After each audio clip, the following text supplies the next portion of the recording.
दरवाजा खुला। जिसने दरवाजा खोला उसे देखकर चंद्रम हैरान रह गया। वह अपने आने की वजह भूल गया। वह उसे ही देखता रह गया। वह नींद में उठकर आई थी। आंखों में नींद की खुमारी थी। उसके ब्लाउज से उभार दिख रहे थे। साड़ी का पल्लू नीचे गिरा जा रहा था। उसका पल्लू हाथ में था। साड़ी फिसल गई। इससे उसकी नाभि दिखने लगी। उसकी पतली कमर मानो रस से भरी थी। थोड़ी देर में चंद्रम संभल गया, मगर आंखों के सामने खुली पड़ी खूबसूरती को देखे बिना कैसे छोड़ेगा। उसकी उम्र 25 साल से ऊपर थी। वह कुनारा था। उसके दिल में गुदगुदी सी पैदा हुई। वह साड़ी का पल्लू कंधे पर डालते हुए बोली, आइए आप अंदर आइए। इतना कहकर वह पलटकर आगे बढ़ी। पीछे से भी वह वाकई खूबसूरत थी। पीठ पूरी नंगी थी। उसकी चाल में मादकता थी जिसने चंद्रम को और लुभा दिया था। उस औरत को देखने में खोया चंद्रम बहुत मुश्किल से आकर सोफे पर बैठ गया। उसका गला सूखा जा रहा था। उसने बहुत कोशिश के बाद कहा, मैडम यह ब्रीफकेस सेठ जी ने आपको देने को कहा है। चंदम ने ब्रीफकेस आगे बढ़ाया। आप इसे मेज पर रख दीजिए।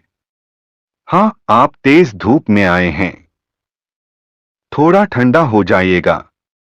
कहते हुए वह साथ वाले कमरे में गई और कुछ देर बाद पानी की बोतल, 2 कोल्ड ड्रिंक ले आई और चंद्रम के सामने वाले सोफे पर बैठ गई। चंद्रम पानी की बोतल उठाकर सारा पानी गटागट पी गया।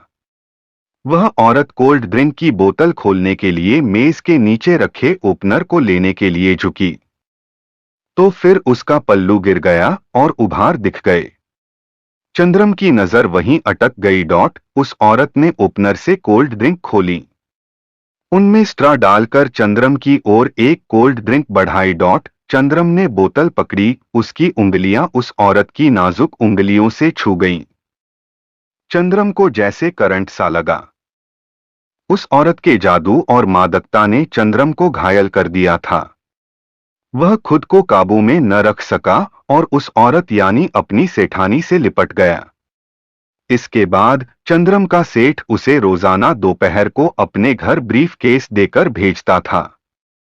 चंद्रम मालकिन को ब्रीफकेस सौंपता और उसके साथ खुशी खुशी हमबिस्तरी करता। बाद में कुछ खा पी कर दुकान पर लौट आता। इस तरह 4 महीने बीत गए। एक दोपहर को चंद्रम ब्रीफकेस लेकर सेठ के घर आया और कालबेल बजाई, पर घर का दरवाजा नहीं खुला। वह घंटी बजाता रहा। 10 मिनट के बाद दरवाजा खुला। दरवाजे पर उसकी सेठानी खड़ी थी, पर एक आम घरेलू औरत जैसी। आंचल ओढ़कर, घूंघट डालकर। उसने चंद्रम को बाहर ही खड़े रखा और कहा, चंद्रम, मुझे माफ करो। हमारे संबंध बनाने की बात सेठ जी तक पहुंच गई है। वे रंगे हाथ पकड़ेंगे तो हम दोनों की जिंदगी बर्बाद हो जाएगी।